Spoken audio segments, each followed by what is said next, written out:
Welcome to star 9 news.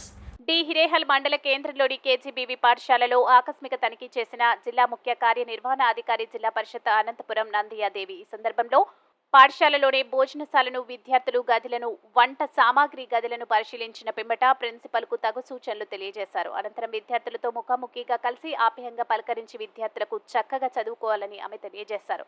నాడు నేడులో భాగంగా అసంపూర్ణంగా ఉన్న భవనాలను త్వరగా పూర్తి చేయవలసిందిగా మోడల్ ఇంజనీరింగ్ అధికారికి, విద్యాశాఖ అధికారికి ఆదేశాలు జారీ చేశారు. ఈ సందర్భంలో మండల పరిషత్ డెవలప్మెంట్ అధికారి Raghunath, AO Balaramarao, panchayat secretary Ramana, RWS Harikrishna Naik, సచివాలయ సిబ్బంది మరియు విద్యార్థులు తదితరులు పాల్గొన్నారు.